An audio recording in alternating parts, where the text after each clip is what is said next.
Good morning, good afternoon, good evening, whatever time it is, and wherever you're joining us from. Thank you for taking time out of your busy day and lives to join us. We're excited for you to be here with us for episode 3 of the Developing Life podcast. And if you're unfamiliar with the Developing Life, we're a small collective of creatives, brand vocalists, and strategists dedicated to elevating creative movements that put people first.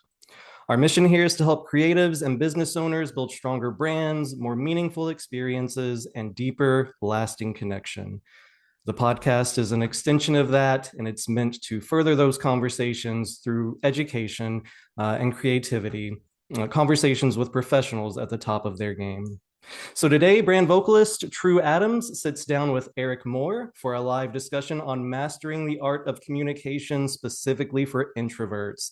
And I accidentally called Eric a brand coach consultant a few weeks back, and he very assertively, confidently, yet kindly corrected me. So, from the man himself, Eric Moore is a leadership and communications coach who works with introverts on how to be more assertive without being an asshole. He's worked with leaders and teams from organizations like Microsoft, Pokémon, Boston Scientific, Workday, and Wipro. And today we're hoping that throughout this conversation, a little bit of Eric's confidence rubs off on us and that all of his high value wisdom sinks in, allowing us to elevate our creative endeavors and ultimately our lives. If you have any questions, feel free to leave them in the chat. We will get to them as we can. And with that being said, I will turn things over to your host, True Adams, and special guest, Eric Moore. Thank you, Davron. And we're hoping for a little bit more than a little bit of that confidence to rub off, hopefully by the end of this. You know what? I have to start, and this is just landing on me to say, I have to start by saying, Eric, you honestly are one of the most intuitive and kind people I have met, and not even met in person, just online, but that even shows how deeply aware and empathetic that you are with the times that we have met online in conversation, even those meetings that we had those quick check-ins that you made sure you were in tune to everybody's personal, wants and needs and what we were going through at the moment. And in a world where that is so ridiculously important now more than ever, it mattered. And I just wanted to take the time. If I say nothing else today, I definitely had to say that. So thank you for having the courage and the heart to hold that space. You're welcome. That warms my heart. Oh, that's good. Let's get started by, if you could tell everyone a little bit of the story behind why you do what you do. Oh, wow. Right for the jugular.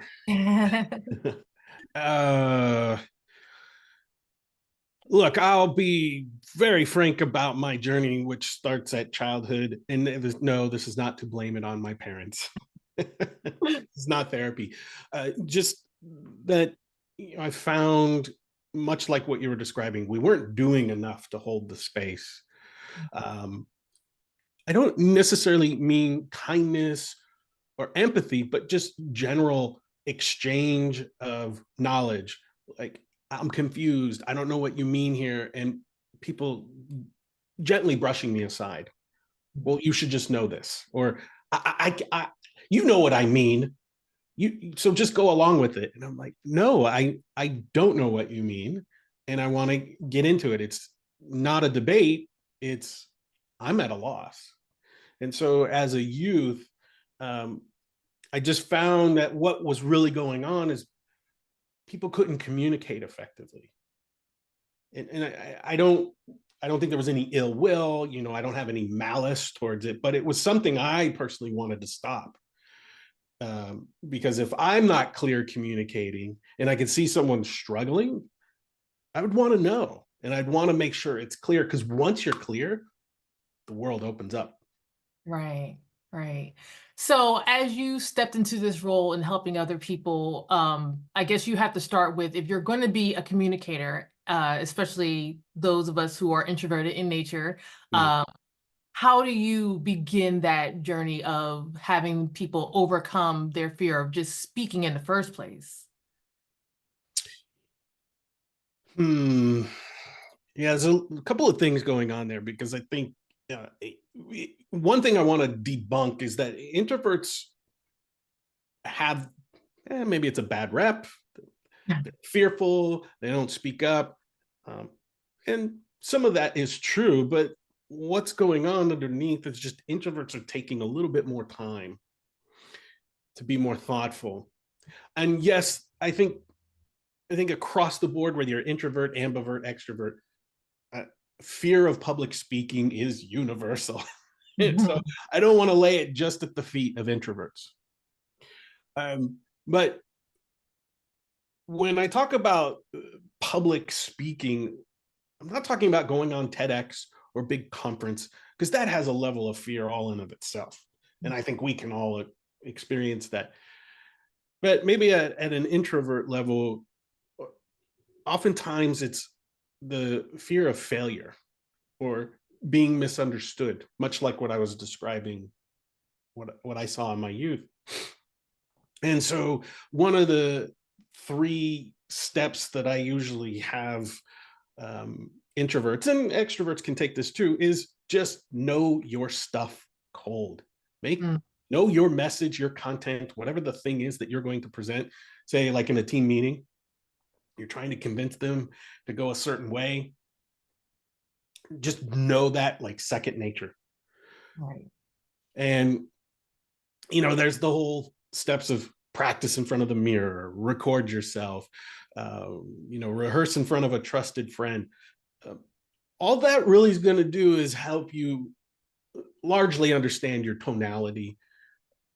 But I say, put that on pause and just talk like a robot. Know all of your stuff. If you sound like you're reading from a script, go for it. But if you can articulate the words and it makes sense as you're saying them out loud, that fear meter usually starts to drop. Oh, wow.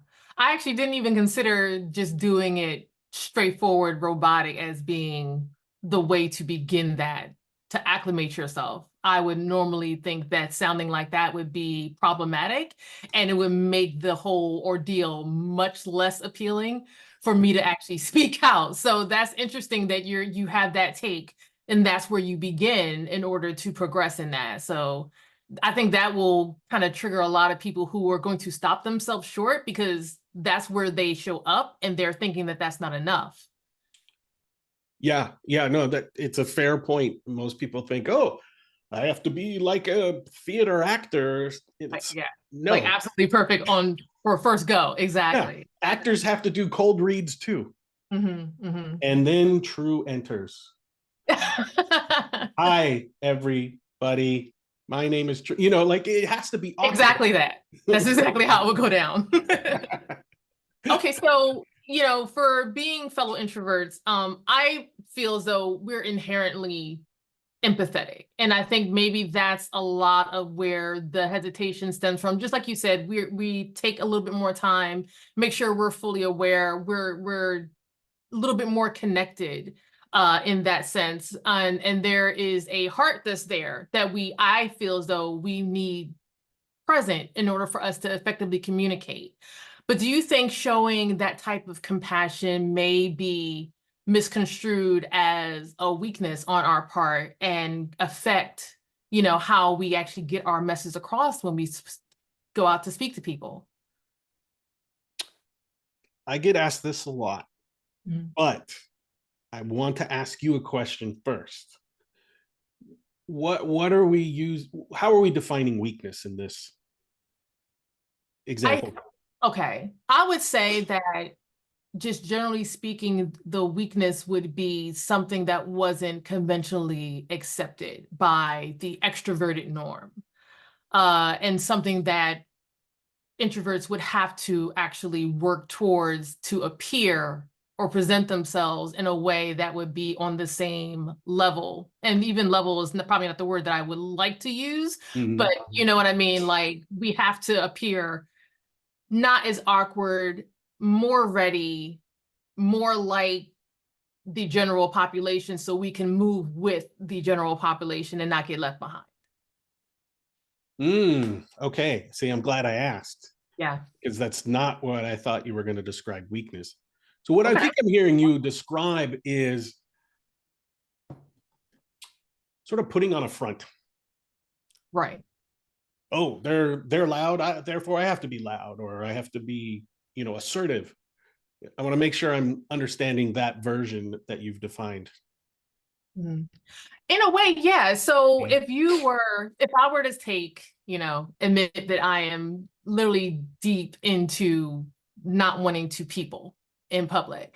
But knowing that I want to actually engage in that way, thinking that it is necessary to engage in that way, I feel as though there is, like you said, there is a front, like something facing forward to not appear as awkward as I actually am, and not even lean into acknowledging that that part of me even exists. So, and I feel as though if I do go in that route and I let that peek through a little bit, then that's just going to derail the entire effort of trying to communicate. Yeah, so there's a couple of things going on here, and you're once you get to know me, I'm gonna challenge your definition. It doesn't mean your definition Yes. is wrong or right. I just want to make sure I know we're meeting in the same place. Absolutely. Because when I think of weakness, at least in the way many people equate it to introvert, or to the word compassion, is that you're just going to let someone run over you. Mm. Oh, true. She got a flat tire today, so let's give her some grace. She can come to the meeting late. That makes sense. Like, that's a sense of empathy where it logically makes sense. There's nothing you could do about it anyway. She has to wait to have a tow truck or someone pick her up and bring her, versus someone who's consistently late, and you keep saying, I understand, it's okay, this is the fifth time, I understand what you're going through. When it comes to a business, there's just certain guardrails that we want to maintain that can be compassionate, but is not what I call a pushover, or what some people might call milk toast, if you're familiar with that term. Yes. So is that what you were referring to in terms of the weakness? In a sense, Okay. not so much. Like, I understand about putting up those boundaries to where you don't get railroaded every single time you try to connect. Mhm. But I think, and we've actually talked about this a while ago, how the effort, if there is what I would perceive as being a flaw in the effort, that there is no coming back from that as far as people's perception of me as a person. So I'm trying to figure out how to enable like a cohesive, regular, regular person type of interaction without really divulging much of my, introverted nature that I think would rather me not be involved at all. Mm. See, I knew this was going to turn into an interview for me. I No, no, felt I'm, it. I'm I'm like, I'm gonna say something and it's gonna be, but please, no, no. it's fine. Uh, again, I'm not trying to interview. I just want to make sure we're sharing the same definitions. But I think what you're tapping into is really a quality over quantity approach to, well, I'll say professional relationships. Okay. And if we want to talk personal relationships, that's fine. But I would argue, if someone has a problem with you being a little bit more quiet, or you need more time, that's their problem. Yes. It's not yours. And what I mean by that is, let's assume there's no deadlines, or there's no looming deadlines in a workplace, or you're not a roadblocker. That's perfectly fine to slow down and be thoughtful, and maybe build a more quality relationship with that person. And so, to me, what I teach my clients is be upfront with whomever you're communicating with. You don't have to say I'm an introvert, but you can say, hey, I tend to be a little bit more thoughtful. I listen more than I spout. I like to think it out rather than spout, as I like to say. Um, and sometimes you can use the written form to say, I heard what you said. I'm going to sit with this. I'm going to write that in an email. Once you've sat with that email, said person, reach out to me and let's have a conversation about it. And so that's where I think that you still have the power to be who you are, but you're still communicating outwardly in a professional setting. Okay. Okay. So staying with the professional setting, if you're building the team, getting everything together, like how is it that you go about structuring that initially and maintaining that? So structuring a team, is that right? Or Yeah, for building and maintaining a professional team. okay. As an introverted leader, okay, well, there's a couple of things you can do. Again, you first have to clarify to your team that you have a preference of communication. Again, unless you're comfortable saying, hey, I'm an introvert and I work this way, you don't have to lead with the introvert label. But setting that communication boundary, like to use the word that you used before, is setting a boundary. Well, what are your communication boundaries and preferences? The other thing, of course, is kind of an old adage, is empower people through delegation. Okay. And what I tell a lot of my introverts, for lack of better words, they're perfectionists. They want to take it all on. Mm. And so we usually create a hell yes and a hell no list when it comes to team work streams. What are your hell yeses? What do you absolutely hell yes love to do? And what are your hell no's? Hell no, I am not gonna, work in Notion all day. Or I'm not gonna work on Canva all day. Whatever, depending on what your hell yes and hell no is. If you can get to that list, then you start to know, who I can delegate to. Right. Now, within that, there's, one-on-ones, focused meetings, but you have to schedule downtime for yourself. And I don't mean downtime off of work, but reflection time. Like, oh, okay, so Davron was able to complete these 4 tasks, but he's stuck on number 5. Eric is doing really well over there, but I can see he's going to run into some issues. You just need that away time from your team to soak it all in and reflect. Mm-hmm. Thanks. Going back to the list that you were saying, this yes and no list, do you think that is the way to go in order to initiate how you're heard with your team, being if they are all out there extroverted, loud, and you are the quiet one who needs to be reflective? Is that list a good way to start so everything is laid out? Because I can write all day and not talk to anybody. So please say yes, because that would be a perfect route for me to go. Yes. Yeah. Yeah. I find that writing down things is crucial anyway, just for thought process, to understand, is what I'm about to say even clear? Does it even make sense to me? Let alone, Joanna loudmouth extrovert over there. I'm all the Joannas out there. I'm not making fun of you, but whoever said extrovert is, oftentimes, that if you're very clear with your list, like, hey, Joe, I am not going to do this. I found that you're much better at it than I am. Please run with it. Right. Does that help?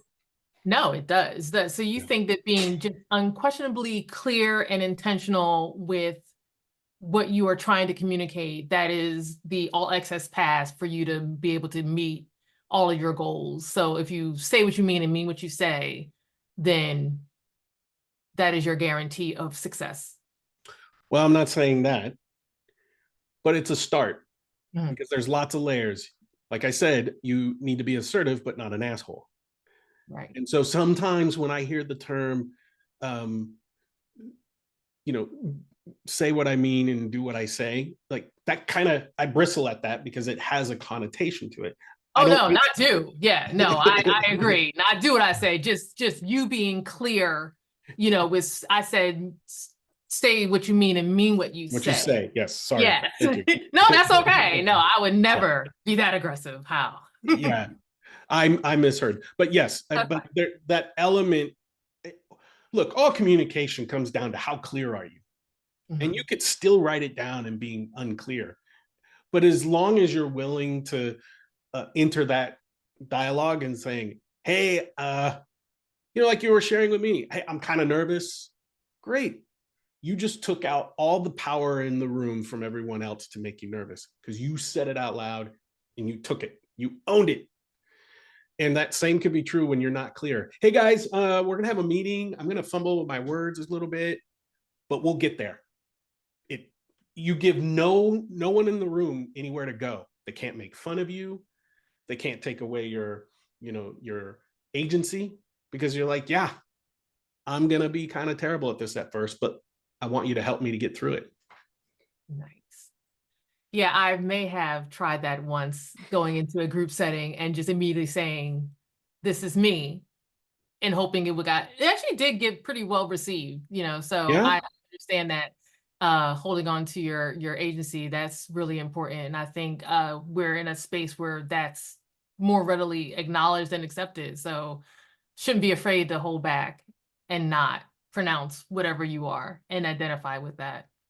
So that's really good point. So when you've made your list, you've introduced yourself as introvert identifying, you've set up your boundaries. So in real time situations with your team, how would you suggest that someone handle those high stress situations where the energy might be a little bit more overwhelming than what we're used to? And just can you break down how to navigate that effectively? Excuse me. So there's a couple of things that I think of based on what you're describing. So it's in the moment and it's getting heated, Mm. and say you as the leader, uh, maybe you're feeling it Mhm. like somatically, like it's in your shoulders or your stomach is turning. Right. Um, just own that and set a boundary for yourself. It could be mindfulness practices like breathing, stepping away are always crucial before you blurt something out. A lot of times that I found the most effective is I cannot make a decision on this right now. And Mhm. calling out like there's just too much back and forth. I'm overstimulated, whatever word you want to use, Right. you have to call it out. And one of the things that I try to do is um, use a mental model of first principles. Because as a team, you're like trying to make all these complex decisions. Like, should we go into this market? Do we have the brand colors this way? Do I use mid journey for this thing? What? And everyone's getting sort of opinionated and oh, we need to do it this way and that way. You as the leader says, okay, everybody, stop. Let's come back to the very first principles. Why are we doing this? Who is this for? Why are these decisions important? Coming back to that, I don't want to say center, but it's really the first principle, coming back to the most basic of question. Mm. I've seen some of my clients, they like to go somewhere, meaning if I can fall back to the basic question or these basic principles without leaving the room or, getting into the yoga pose or breathing, because sometimes that's good. That feels uncomfortable to people Mhm. doing it in front of others. Mhm. You can just bring down the volume and come back to first principles. Okay. And so that's actually great. So there's definitely a balance with all of that. Do you feel as though that professional balance or versus the personal balance that you have with yourself as an introvert, does that fall into the same practices and actions in your professional setting? Like, where is the parallels in the balance between those two, personal and professional? Oh, okay. So I see you're bringing in personal. Just a little bit. Well, that gets a little more difficult, Mm, particularly if you're with your partner, loved one, sibling, whatever that dynamic is. There is one thing that I've come to learn uh, as a person who has a wife mm, and who has her own professional career and struggles, and me being a coach. I think you can see where this is going. She mm, comes home and wants to vent, and I'm trying to cautiously coach her and advise her, and she goes, "No, mm. I just want to be heard." Right. And she's right. And so when I get into a personal scenario, I always ask the person in some form or fashion, do you want empathy or do you want advice? Mm-hmm. And that might feel a little clunky, but as someone's just kind of ramping up and getting excited and being frustrated, you go, okay, uh, I, I don't know what to do with this information. Do you just want me to listen? And they're like, oh God, I'm sorry. I've been bitching this whole time, haven't I? And I was like, yeah, it's okay, but I'm trying to figure out what do you want to do with this? Do you want me to help you? So there are ways of having that conversation without simply saying, well, do you want empathy or do you want advice?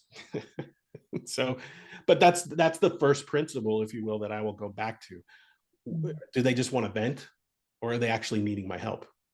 Because so all too often, and this happens both introverts, extroverts, we start pouring ourselves into their story, and then it starts to take away their agency. Mm. And I see it all too often. And I turn to the other person and I go, is what Dan saying even helpful to you? And they're like, no, he just took my story and made it about him. And so I try to avoid those scenarios. Mm. That's actually brings up something else for me. Being that you're talking about someone pouring themselves into the scenario that the person's speaking to them on, do you find, all right, I'm not even going to ask you if you find this. This is where I sit with this, and you're just going to tell me whether or not this is okay or if I need to extract myself a little bit. Me being an introvert and me being empathetic, the way that I meet people where they are when they have these conversations is to offer my perspective and quite often my lived experience in order to help connect. But you're saying that maybe that is not the approach to do, or maybe not to a full degree. Like, is there not a percentage, but you know what I mean? Like, do you start there in order for someone to recognize that you are coming to their level and you're trying to be understanding without commandeering the entire experience that they're going through and making it about yourself? Like, where is that cutoff point, I guess, is what I'm really trying to ask. Because I know I'm coming from a place where I really do want to help if I absolutely have that power within me to do it. But the language, it does matter. So what do you have that would kind of help mitigate that becoming an issue? Well, I want to be fair. I wouldn't judge you as either like, don't do that, do this, good or bad. I just think of them as advantages and disadvantages. Mhm. So let's just put that out there. Um, Plus, I like you, so I'm not going to judge you. Thanks. I might call you out on something, but Right.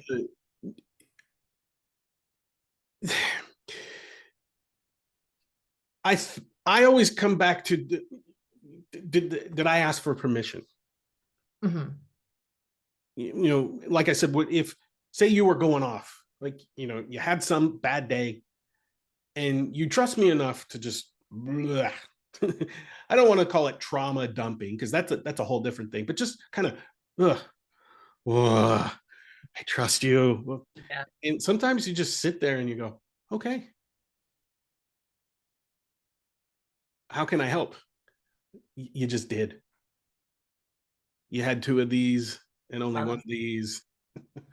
um, and so I simply ask, like, wow, that actually happened to me, but I don't know if my story would help. And they're like, yes, please. I want to hear someone gone through worse misery than me. And you can have a laugh about it. But I try to just ask for permission or make a suggestion in that way, meaning I'm happy to tell you my story, or however the language needs to be for you and your person. Mm. So yeah, but my hard line is visibly watching the other person. When you start interjecting your story, if you're not attuned to the fact that they're like, oh, all right, here's true again. Right. And that's hard. Like you're not going to always see that body language. Mm. But I fall back to just asking for permission. No, that's smart. That makes sense. Just put it out there. Put it out there. Yeah, absolutely. I guess it still goes to just everything that we're saying, just to be clear, be forthcoming, that's how you communicate. You either ask. If you don't ask, you don't know. So, it wouldn't even be even a matter of having to read the room, if you're just upfront with being, inquisitive with that. I think that would go a long way with sustaining that level of communication that I think everybody's looking for. Yeah, I don't know. What do you think? Would you want me to ask for permission to share my story if it overlapped with yours? Would I want you to ask? For me personally, no. I would not need for you to ask. I think I'm in a position where I'm always learning and always wanting someone else's insight. So that, I think, would automatically read on me as wanting to welcome that type of conversation in. So, but I'm not like everybody. No, you're a true original. Yeah. So, but yeah, I take everything. Yeah. But I think if we'd had that established relationship, then Right. yes, of course, I would be like, okay, true. Let me tell you what I got for you. Like, okay, bring it on. But on the whole, most people are they're kind, and they're gonna be like, okay, I'll hear your story. But what it signals is like, are you there for that person? Right. Like, are you just I think of it as like just adding more to whatever they're dealing with. And again, I'm talking about like bad days or disgruntled work days or something where it's more of a negative connotation. Obviously when people are happy and like, oh man, I went swimming or I went gliding or whatever the thing is, like, oh, me too. I did that 2 weeks ago. It was amazing. Sure, but I think when someone's already feeling kind of crappy, and then you're like, yeah, I feel crappy too. Oh, yeah. And now you feel doubly crappy. That's what I'm trying to avoid or illuminate, that there's a lot of disadvantages to doing it. Cool. Davron has a question. Let me take a look real quick. Please. He says, you talked a little bit about how as team leaders, we have the capacity to say, I don't have the answer right now. How do we apply that same principle when approaching a client, especially if there's something that is time sensitive? So how do you step away if there's like a time crunch with a client and still have that land? Well, I mean, that's such a it depends question, frankly. It depends on if you have that relationship with the client, and had you established a communication rhythm that says hey, this is a check-in point, but it's not a deadline. And so that's how I would frame it. But if you're behind the 8 ball or you're in a tough spot, the best thing to do is just be honest about it and own it, and ask for what you need to get to said deadline or to have it extended. There's no point in dancing, making excuses. You could give your reasons why you're behind, but be very clear that you're owning it. Unless, of course, there's the client didn't do their bit. That never happens, right? Clients are always clear. So clear. So, and speaking of that, so when we talked about the personal relationships and asking for permission and setting up those structurings that would give you an idea like where this person is coming from and the other person in the communication realm, would that be the exact same thing that you would do for a client or someone else in a professional setting? Like, would you set that up initially with them as you would in a personal dynamic? You mean the empathy versus advice conversation? Yes. I mean, whether or not you say from the door, like where you stand, what you need, are you asked, like if they're coming in, because even though we're in a professional setting, sometimes people bring their feelings into the workplace. So there may be a day where, you're at work with your team and they're coming to you with something more of a personal nature. But do you set up that same dynamic of saying, when I come to that point with you in this discussion, do you want me to have the interaction where I am putting in my story to help relate to your own, or are you asking for that same permission that you would for someone that you are personally connected with? Is it that same level of dynamic between someone who is at work that's coming to you with a personal problem versus someone who is just straight personal with you in your day-to-day life? Okay. Yeah. So like a colleague, or am Yeah. I the leader in this scenario, and one of my direct reports is coming to share a pretty negative story? Just let's go with that. So you have your team, and Yeah. your team are those people, even though they're in a professional setting, they're still human. Yes. And if they come to you with a human-centered problem, during the workplace and like in your workplace environment, how do you address that? Do you come at it the exact same way with asking it, how they want you to show up for them in that situation, or do you take another route? Yeah, no. The simple answer is no, with some caveats. I am a firm believer that while we do spend a lot of time at work, it's not our family. Mm-hmm. If it were, well, they can quit us or they can get fired. We can't fire our family. We can't quit our family. So I've not been very comfortable with that framing of work. Hey, we're a family. No, you're a team. And even teammates, whether you're playing a organized sport or in a corporate environment, things are going to fly. Things are going to get upset, sticky, hot. And so I always default to a couple of framings of this type of conversation. One, it should always be in our one-on-one meetings. Mm-hmm. No one should air grievances in a team scenario or with someone in earshot. Right. You'd be surprised, a lot of professionals out there just go straight into griping. And so what I usually, I don't have my own team any longer because I have my own practice. But what I've done and what I've seen my clients do is you always set up one-on-one. Sometimes there's two. So one-on-one could be like, hey, what's on your task list? What can I help remove those blockers? Then there's a second one when there's like, it's called the drama 101. Mm-hmm. Meaning just, what do you need to dump?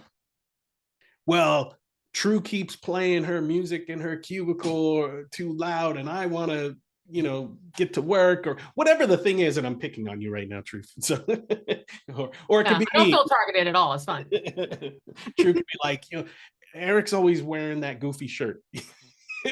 whatever the thing is, like Eric didn't turn his work on time, or he's not giving me enough updates. Like, okay, but that's one thing. I think there's lots of strategies around workplace drama, but if you're asking if they're bringing sort of personal stuff, then you have to, it's in my philosophy, you have to be firm that I'm happy to share, but I also need to know, how is this going to impede your work? Mm-hmm. And so there's really one question that I like to ask is, how might I help? Mm-hmm. Because I have no answers, I have no solutions, and putting it back on them gives them onus, but it also forces them to be clear. Right. Oh, you know what, boss? You can't. And if they say, can we just dedicate 10 minutes on our one-on-ones that I can share this with you? Sure, great. But also understand that I cannot solve this for you. Right. And we risk, and I'll just add this, we risk people, trying to think of the right word here, leveraging work as their therapy, their counsel. Okay. Mm-hmm. And what I mean by that is, yes, depending on if you're remote or if you're in an office, but we've been so far from each other. We've been so remote that once you get in the office, you feel like, oh, I can just say everything, and we're cool to each other. And it's like, well, to a point. Mm-hmm. And so there's no finite rule here. True. I think it's very nuanced, but as a leader, you should always be very clear. I am not your therapist. You don't have to say these words, but there has to be some boundaries that you need to set. Of course. Of course. No, I get it. Okay. We have actually another question came in from Heather. She says, what if someone doesn't understand what introversion is? Instead of seeking to understand, they sit in judgment of your ability to respond quickly or be social? And what are some tips for that situation? That's an excellent question. So I need that. they don't want to take the time to truly understand what introversion is, and that results into some bad behavior on the other person's part. Is that what I'm to understand? I want to make sure I heard that correctly. Yes, she said yes. That is what she meant. Yeah, unfortunately, you're not going to solve for that. There's just bad actors out there, bad behavior, or just non-empathetic. And so I keep coming back to what I shared with you earlier, Drew. It's just, what are those boundaries? You don't have to, I don't think you need to wear the introvert badge of courage all the time. Like, hey, I'm introvert, so please don't talk to me right now. Right. And I'm being a little facetious about it, but sometimes you just say, oh, hey, I'm going to be a little awkward right now, and I want to listen. Tell me about you. I think that's just a healthier way to balance that interaction. Right. Thank you for that. Yeah. Because I was totally just gonna wear a big eye. Like the Scarlet Letter. Exactly. Just make sure it matches your outfit is fine. Right. Some teal and all right, Davron had a question. He said, what resources or courses would you recommend for improving communication skills, including maybe some of your own sources? Yes, well, I certainly, coaching with me is a great step. I don't provide any courses, frankly, because I think there's some solid, tips that, arguably you could go on LinkedIn Learning. You could do some basic exercises from Susan Cain's book, Quiet, which is a book all about introversion, but it's done at a scientific level. Susan Cain went around and actually looked at MRI studies of people's brains and understood what introversion is and how it shows up. I think communication skills needs to be a one-on-one. So frequently what I do is role plays. Okay. And I unfortunately I don't think there's any courses out there, where it's just a video, self-serve course that can do that effectively. Mhm. And so that's not to denigrate any courses out there. It's just what I found is more effective is having one-on-one. Now, what I will be doing at the end of this call is I'll provide 5 strategies that I think introverts could use in certain scenarios, much like all the ones we've discussed here, having a heated discussion or managing high energy situations. And that can be a start, but they're only tips. And so I encourage people, if it's not me, you get some type of communication coach to have the lively interaction. Mhm. Oh, I'm really looking forward to that research coming, that resource that you're going to provide coming in for sure. So thank you again for that. Yeah. We have one more. Oh, he said one-on-one is practice. This is from, I'm sorry if I mispronounce your name, Lisselle, maybe, McDonald. She has something to say, and she's saying it may not be introverted per se, but she said there's a similar issue for people who English is their second language, and for people from SEA cultures too. There may not be introverted per se, but they are dealing with linguistic and cultural gaps. Mm-hmm.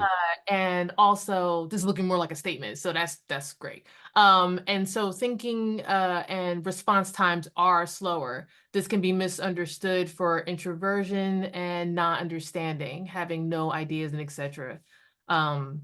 Okay, yeah, so she was just making a statement that there's another nuance for, Yeah, it might be misconstrued as being introversion. It's just, the that's cultural a gap. good point. That is a very good point. Thank you for sharing that. I do work with individuals where English is their second language. Just they happen to be introverted as well. And so, um, always one of the best practices, just learn the native language, or meaning, wherever the country you're in, where the dominant language is always going to be helpful. But I'm more interested, and what I found more effective with individuals where English is their second language is reading the body language, and keeping your tonality conversational, Hmm. even if it has to be robotic too. Remember, back to Going practice. back to that, yes. I mean, because I know I'm that way when I go to Mexico and visit extended family. My Spanish is very stilted, and I'm trying to say every word, and everyone gives me grace, that I interact with, and so when we do the communication on the other side, that's where I land. It's okay to be robotic. Just keep talking, keep going. Oh gosh.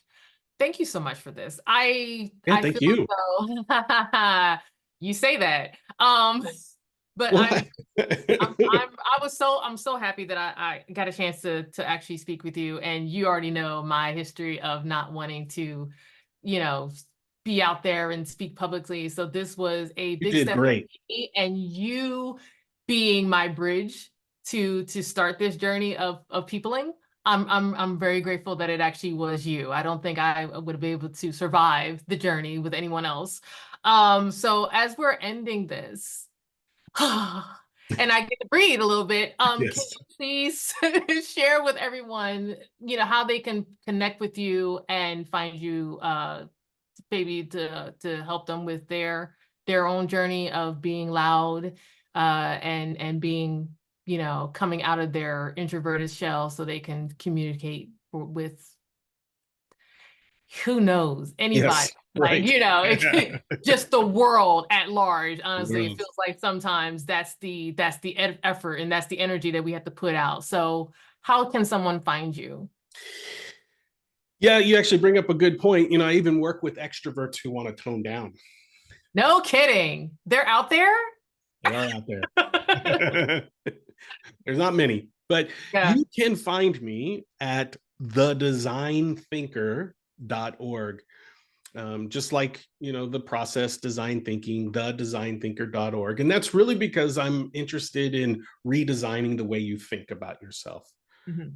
How do you carry yourself? You can also reach me at hello@thedesignthinker.org. And, I'll leave it to you and the team to, once I give you this PDF, there's a PDF about some strategies. And then on the site, I also offer free assessments, understand your leadership style and, what's your energy level when before and after certain interactions. So I encourage you to visit the website to get those resources. That's great. I love the before and after because I think I might take a nap after this. Yes, understood. Yes. Thank you so much Thank for you. joining us today. This was absolutely critical information that I even needed. So we're very grateful that you came and shared your wisdom with us. And yeah, just thank you. You're welcome. You did great. Thanks. I'm trying. So everyone that's out there, thank you guys for coming in and taking a listen on this conversation. And please connect with us on LinkedIn at the Developing Life on LinkedIn. And hopefully very, very soon you will get a replay of this so you can tap in and get even more information from this conversation. And also keep an eye out for Eric's resource that he's going to be sharing with us. Yeah. Thanks again. Bye, everyone.